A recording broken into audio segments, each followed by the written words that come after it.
Hello everybody, this is Constantine. I'm back with another pencil video.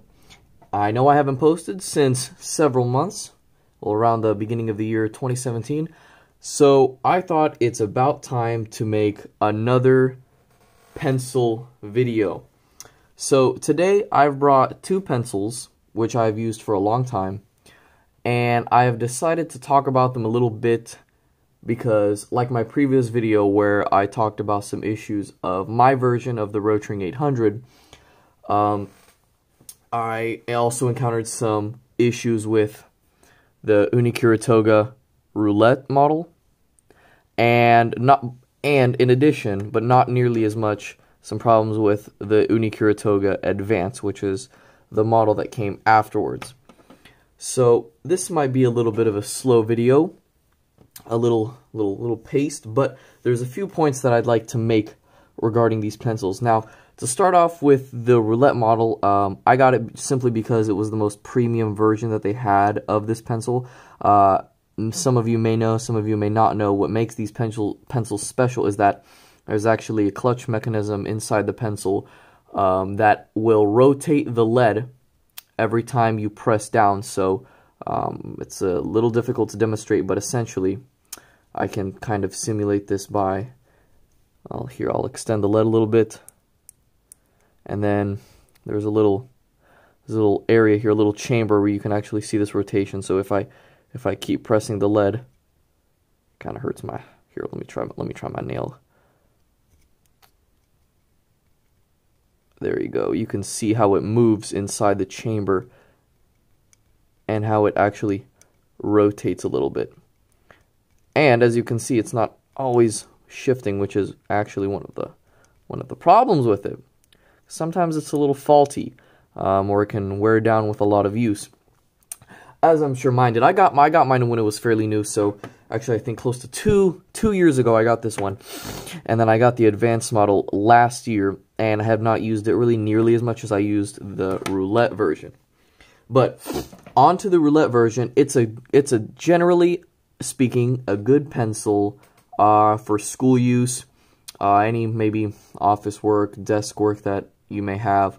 I do not think this qualifies as a drafting pencil, simply because the lead inside the sleeve and inside the pencil itself is a little too unstable, and because it's a little uncomfortable to use. So just to specify and to clarify a little bit, the front here, this front section, so starting from this silver and ending at this silver, that's metal, and as you can see here, the front here is knurled, and then it turns to flat, and then kind of tapers down here towards the plastic section of the pencil.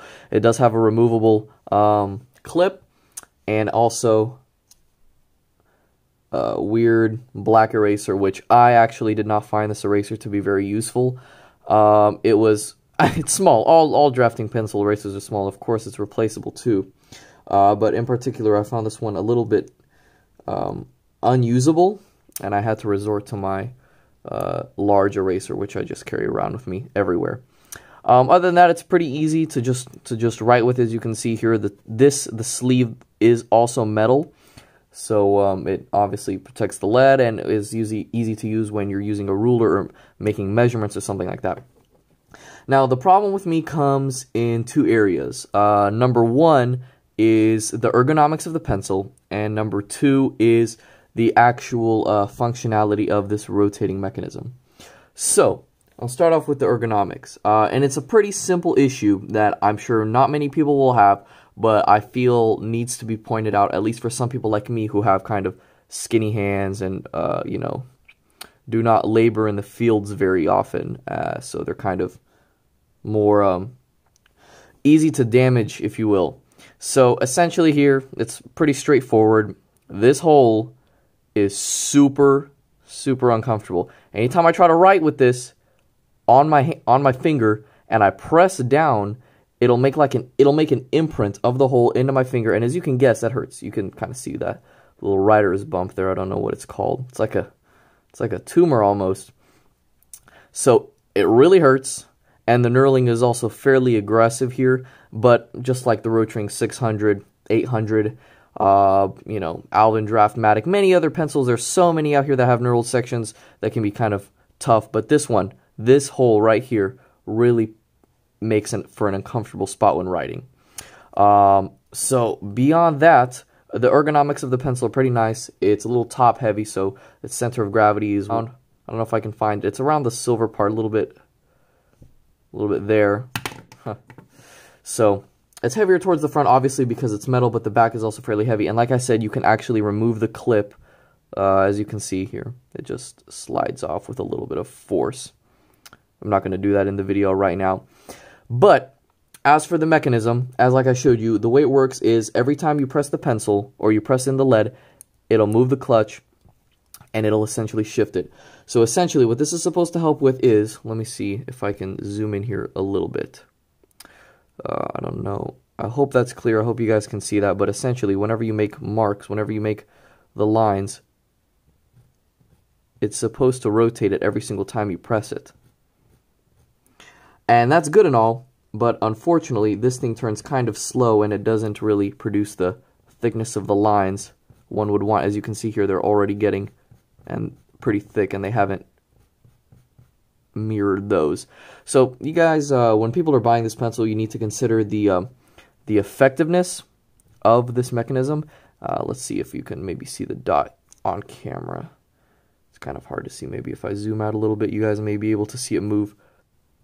As you can see here, look to the left, you can see it actually moving in and out, and you can see little movements inside of the mechanism, and you can see it rotating, and that's actually rotating the lead.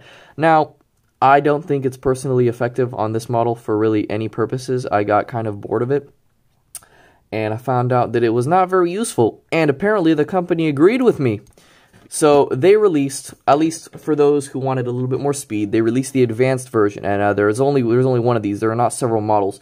I believe you can get these in different colors, from what I remember. This thing had different models. There was an ergonomic one with a gel. I got this is the Roulette model with the metal knurled grip section.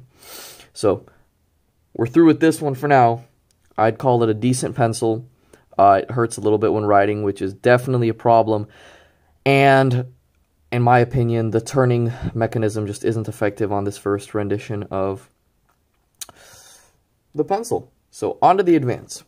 And this is a decent pencil by itself. It spins 2 times faster than the Roulette or any of its previous models. But unfortunately, aside from the clip and the sleeve, it's all plastic, which kind of sucks. Oh, obviously, the cap is also metal. Let's take a look at that eraser. You'll see how little I've actually used it right here. I think I may have actually replaced this eraser once. So, this is what it looks like. I know there's a lot of shots of the pencil itself, but here's it extended. It actually pops out a section and then pops out the lead itself. And what's different about this one is that it's not actually a very thin metal sleeve. It's more like a cone that protrudes from the pencil.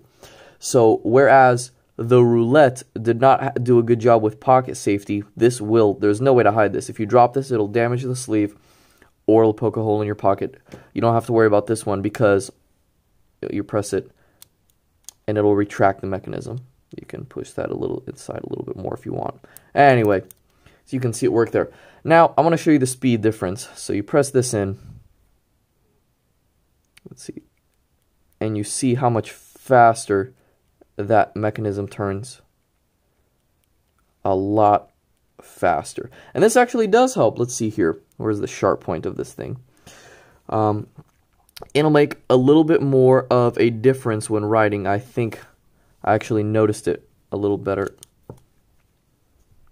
So let's see here. Let's see what we get. There's the first line.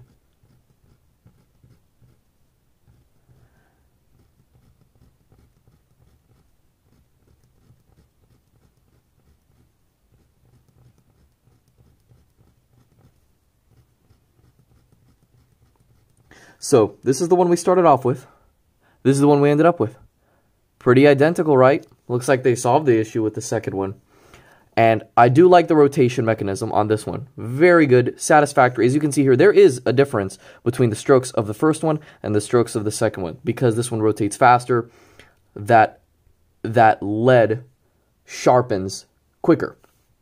Now, there is also one other element that a lot of people, I think, don't realize. Apologize for the zooming here, it's a little wonky. That a lot of people don't realize when using this pencil is that although these pencils do turn the lead to keep it on a sharp side, they're not going to keep the lead sharp. They keep it at an average sharpness, because if you think about it, you're going to end up with a shape. You're not always going to be writing it like at a point on the paper, you know. This is not what you're going to get. This is not how you're writing. You're actually writing kind of like how do I do it? That's way too you're actually kind of writing like this on the paper, you know, and if this was the lead, you know. You're actually writing like this, you know, this part over here being your actual lead. And as this thing keeps turning, you know, you're going to keep reusing this same flat side over and over and over. So it's not going to be sharp as if you manually put it on the sharp side and let it wear out. It's going to stay kind of constantly like this, maintain this shape over here over time. So you're going to consistently, with the advanced model, get an average thickness line throughout. That is almost a guarantee. The other thing is, and this is why it's not really a guarantee, is because, like, you know, a lot of things in the world, there are some specifications, there are some technicalities. These things will not always work if you're holding them at a very steep angle. If you are a person who likes to write like this, you know, I don't know if you guys can see that. It probably doesn't translate very well on the camera, but this is not vertical. This is vertical. This is kind of, you know, this is diagonal. If you write like this, it's going to take a lot more force to achieve the kind of pressure necessary to move the system. But if you're more of a vertical writer and you press more, you're going to be activating the mechanism more and you're going to be getting a little bit more out of it. Now, keep in mind, if you were writing completely vertically, you wouldn't even be making use of the mechanism, because you'd be rotating a cylinder on its flat end, and that wouldn't be getting you anywhere. So I believe this was it. This was the talk about the Uni Kuru-Toga Spinny Boy series. I do like these pencils. I like the Advance a lot more, mainly because, number one, it's actually lighter, and it's a little better in my opinion in this case that it's lighter. You can see the mechanism a little bit better too. It's 2 times faster, which I really appreciate, and it makes it a lot easier to actually write stuff. The Roulette model was fine. It did give me some problems, but I ended up ditching it. And another thing to clarify, I use all of the pencils that I have, I primarily use for schoolwork. And I do write a lot, very often, so I'm always using these pencils. So I want to thank you guys for watching. I know it was a long video. I'm probably going to end up cutting down some parts of it to make it a little bit better. If you guys have any questions, certainly leave them in the comments. I'll make sure to respond to as many of you guys as I can this time. I know I've been a little bit lazy with the last video that I released in January, I think it was. But I hope I can be of a little bit more help this time around. So thank you for watching. I'm Konstantin Ganchev. This was Quality Control, and I'll see you later.